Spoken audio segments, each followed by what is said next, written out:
Pare oído, este tema está buenísimo. Se va a acabar con una tradición de muchísimos años, ¿no, Farid? Sí, licenciado, se acaba con la chancla voladora.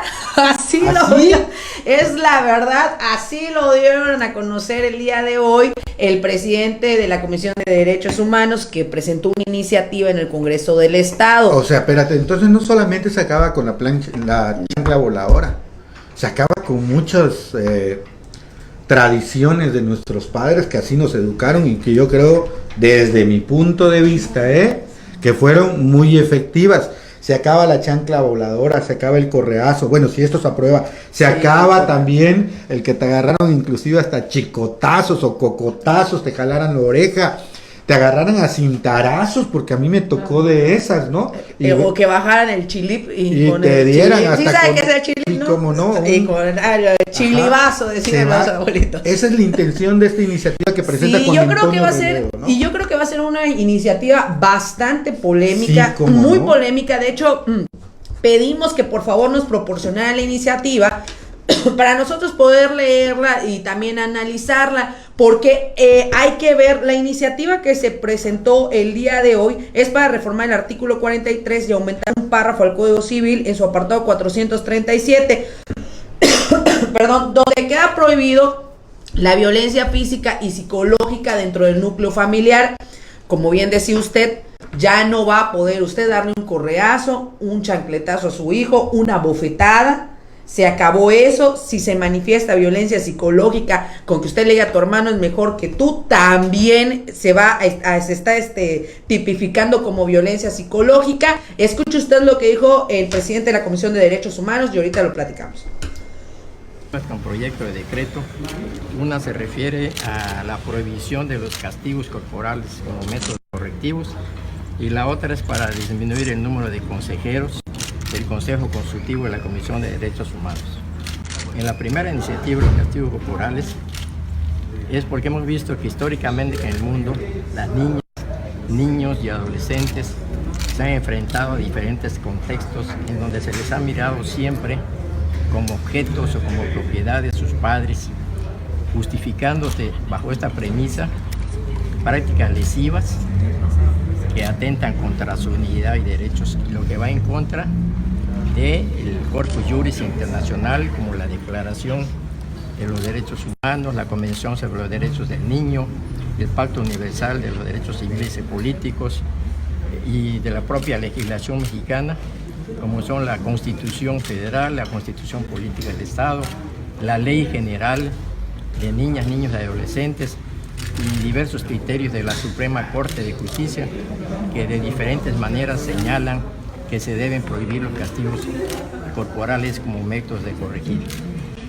También vimos que en los resultados de la encuesta juvenil que se hizo en 2018 por el INE, se documentó de viva voz de niñas, niños y adolescentes que en sus hogares es donde están más seguros, pero al mismo tiempo es donde más son maltratados y violentados. Por esta razón, estamos presentando esta iniciativa para reformar el artículo 43, adicionarle un párrafo al artículo 43 de la Ley de Niños y Adolescentes del Estado, y en el Código Civil, el artículo 437, para aumentarle un párrafo para que se establezca la prohibición expresa de que quedan prohibidos los castigos corporales, así como cualquier acto de violencia física o psicológica en contra de los menores que atenten contra su dignidad y derechos de lo que son objeto como métodos de corregir.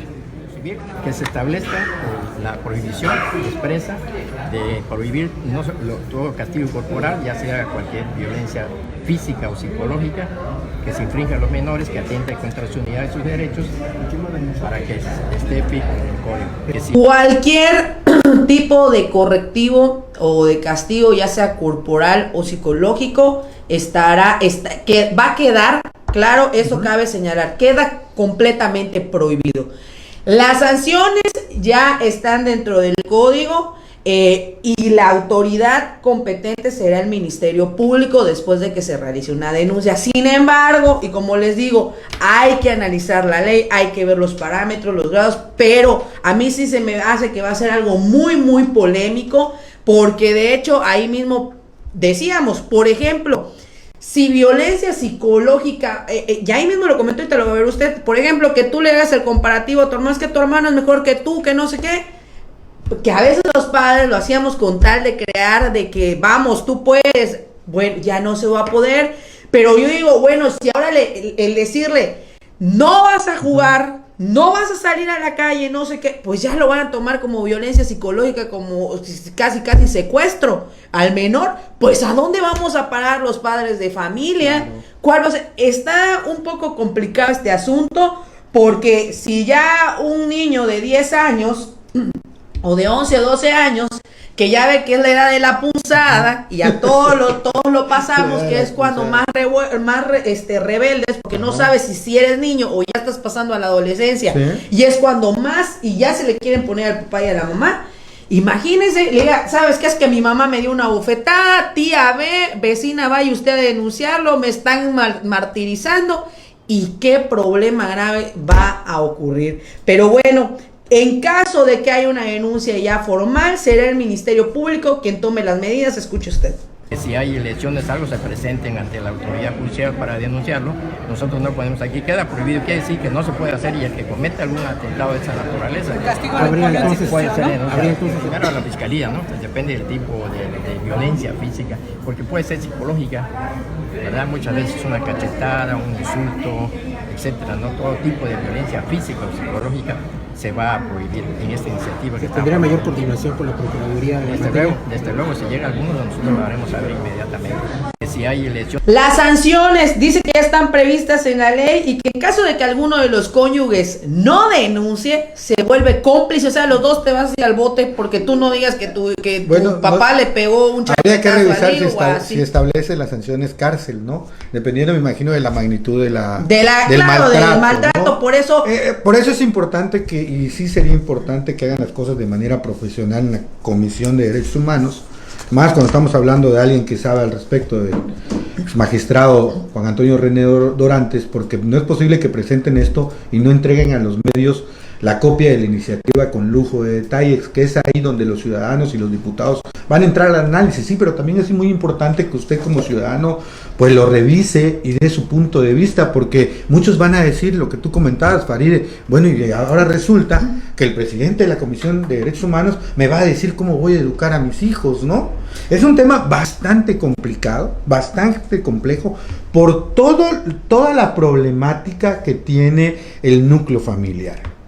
Toda la problemática que hay en torno del núcleo familiar, que ustedes saben muy bien que independientemente de que haya un matrimonio muy bien formado, hay problemas entre la pareja, hay problemas ya sabe usted, a veces hay maltrato del esposo hacia pues la esposa o viceversa, hay maltrato psicológico, físico, hay problemas también de alcoholismo, en algunos casos de drogadicción, hay problemas de desintegración familiar. El núcleo familiar está bastante dañado y lesionado.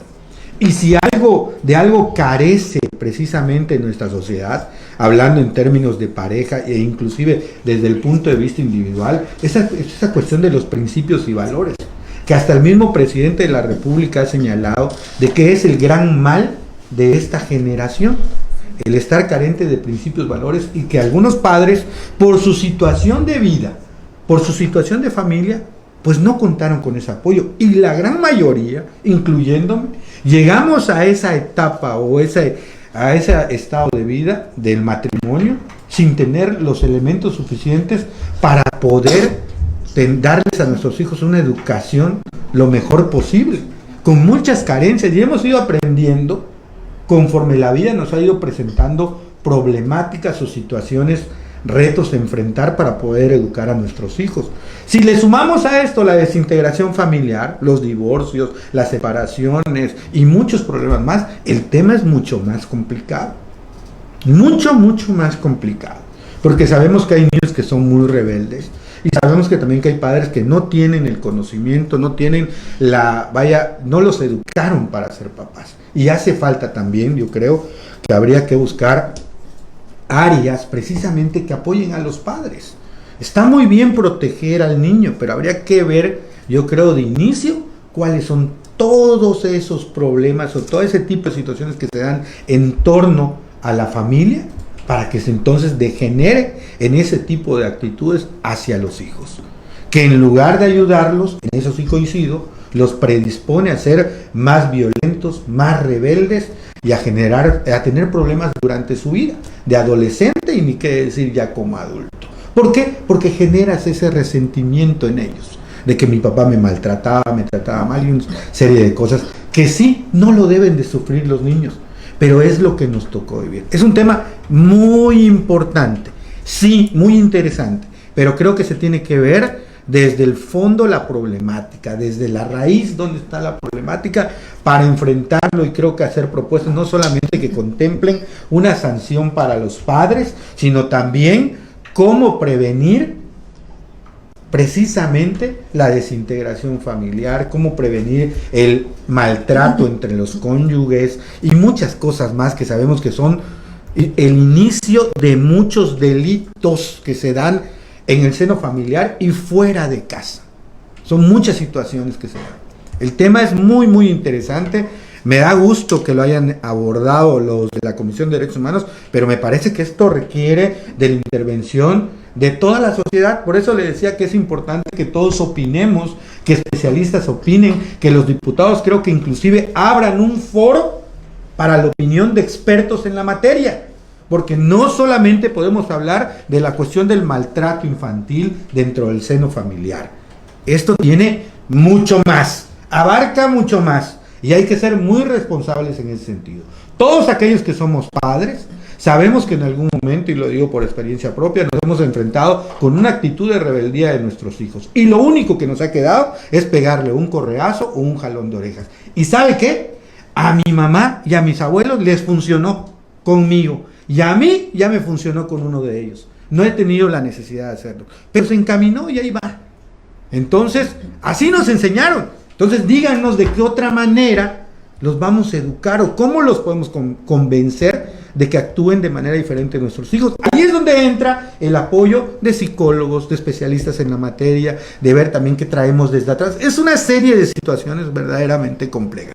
¿Y sabe por qué se lo comento? Porque he tenido la oportunidad, por ejemplo, de platicar con Marcos Pinzón, que es psicólogo, y hablar de ese tipo de temas que parecen muy de la vida cotidiana, pero que son detalles que nos vienen a complicar la vida, porque a veces no buscamos la manera de cómo educar correctamente a nuestros hijos. Y con todas las preocupaciones, ocupaciones, problemas y todo lo demás que enfrentamos en todos los días, a veces estallamos, gritamos y maltratamos. ¿O no es así? Es correcto, licenciado. La verdad es que es un tema, algo que sí, nada más para agregar, y lo que usted dijo tiene toda la razón. Comunicación Social de la Comisión de Derechos Humanos, de hecho pedimos la iniciativa, nos dijeron que no nos la podían proporcionar porque hasta que se aprobara, pero entonces digo yo, ¿cómo la vamos a analizar? Bueno, ya de todas maneras el presidente dio la indicación de que se le envía a los medios. Ojalá. Acaba de llegar ahorita la iniciativa a los correos, 2:55 de la tarde. ¿Ya llegó? Ah, mira qué bueno. 2:55 de la tarde. La vamos a analizar y la vamos a checar para saber de qué se trata, cuáles son los parámetros. Yo lo que les comentaba era de que ojalá que la ley también esté enfocada. Son muchos casos que se dan y hay que incluye a toda la sociedad en general y muchos panoramas que se tienen que analizar. Sí. Por ejemplo, muchas de las cosas que ocurren es que a veces los padres son divorciados, los niños viven con el padrastro o la madrastra, quien los golpea, y que en muchas ocasiones la mamá o el papá pues solapa al padrastro o a la madrastra, y los abuelos quieren intervenir y los tíos quieren intervenir, y al final le termina dando la razón ya sea a la mamá o al papá, que sí es que es cómplice y que el niño sí hay por X o Y. Ojalá que la ley entre en este funcionamiento, que ahí sí de verdad tiene que haber un cambio, porque son muchos casos de niños que siguen viviendo maltratados en un lugar, y no es la chancla voladora, licenciado, sí, y no es el correazo, sino son golpes graves que se le presentan a la autoridad y que la autoridad hace caso omiso. Hay muchos casos, yo en lo particular conozco muchos, y que bueno, pero bueno, ¿cuáles son las sanciones? Dice doña Lalita de Groc, de antes un chancletazo a tiempo era más educación, porque no ibas por otra, aprendías que una mirada de tus padres era ley sin reclamo. Y sí, tiene toda la razón. Dice Luis Fernando Martínez Serrano, recuerdo la única corrección que me dieron y fue con soga mojada. Hasta recuerdo cómo chiflaba y yo cómo brincaba. Y bien que me sirvió, ahora soy padre de familia, dice. De estas cosas que vivimos, sí, es cierto lo que dice Luis. Lalita, y a la hora que pides que defiendas tus derechos, que están violando los derechos humanos, ni se mete. Doña Tere Canol dice, sí, licenciado Carlos, pero ahora vivimos tiempos de cambios de mucha tecnología y nuestros niños y jóvenes son carne de cañón de la misma sociedad. Escuche lo que dice Tere Canol, qué interesante.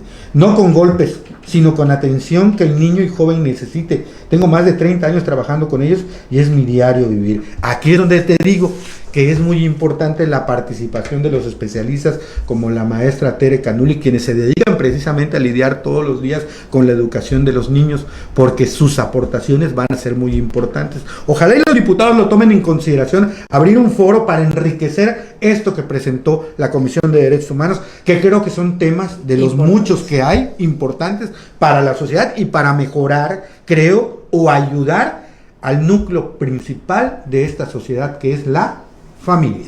Es correcto, licenciado. Y bueno, con respecto a las sanciones, esto dijo. Las sanciones serán ¿Pero ya existe el señor? Sí, como no, están previstas lesiones, por ejemplo, hay desde menos de 15 días, más de 15 días, todo tipo de eso lo contemplan ya en otra área, en otra instancia, en materia penal. Si uno de los padres agrede a un menor y la otra persona lo sabe y no lo denuncia, se está haciendo cómplice de ese tipo de violencia. Aquí en este caso podría quedarse con la custodia. Habría que hacer un procedimiento al respecto para que se pudiera hacer, se pasara al menor con otro familiar. Pero la denuncia se debe hacer.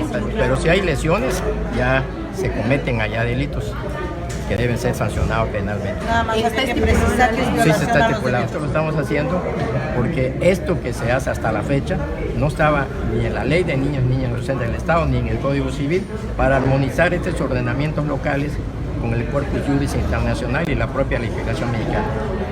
Las sanciones serán Pero ya existe el señor. Y bueno, las quejas que se han recibido con respecto al tema escolar, la violencia que se genera por parte de algunos profesores, dijo que han sido 10 quejas de 9 legajos, ya hubo una reunión con el secretario de Educación, ¿escucha usted? Integrando, estamos en investigación cuando se trata de bullying, cuando se trata de lesiones en el salón de menores, estamos haciendo las investigaciones correspondientes para en un momento dado. Ahorita tenemos desde el año pasado alrededor de 10 quejas y de 9 legajos. Ayer precisamente tuvimos una reunión de trabajo de cerca de 3 horas con el secretario de Educación para intercambiar opiniones, para apoyarlos en lo que se pueda, para hacer mejor cada quien su labor dentro del área que le corresponde. A veces es entre los niños y a veces son de maestros con los niños, es variado. Pero primero estamos integrando los expedientes para ver qué es lo que legalmente entre los padres y también entre los maestros, porque había unos maestros que tenían mucho tino, ¿no? A mí me tocó, ¡boom! Con la chancla, el borrador y todo, ¿no?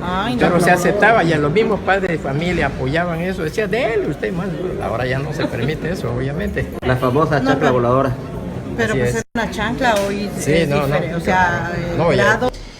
Pues sí, antes los padres de familia decían, maestra, usted le aventó el borradorazo porque estaba inquieto, le clavó el lápiz al niño o esto al compañero, dele usted, es lo que dice que ya no debe de suceder. Es verdad, hay cosas que dices, bueno, no las voy a permitir. O sea, no voy a permitir que un maestro venga y le dé un puñetazo en el ojo a mi hijo para corregirlo. Obviamente, ¿no? Pero, digo, los métodos que utilizaban antes los maestros no eran comparados con los métodos de ahorita. Te decía la maestra, pon la mano y ya sabes, ¿no? Ahí iba el reglazo. O sea, que se me hinca.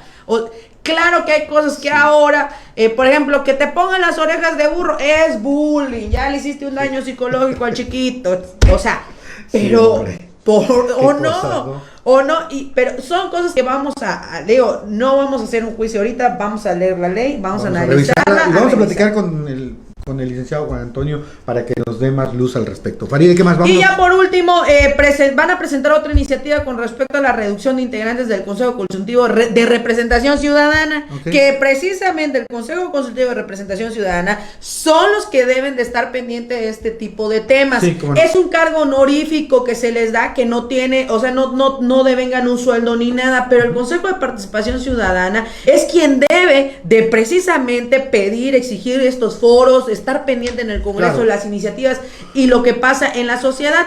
Pero bueno, dice que en Campeche ya son muchos y que nunca llegan todos. Escuche usted.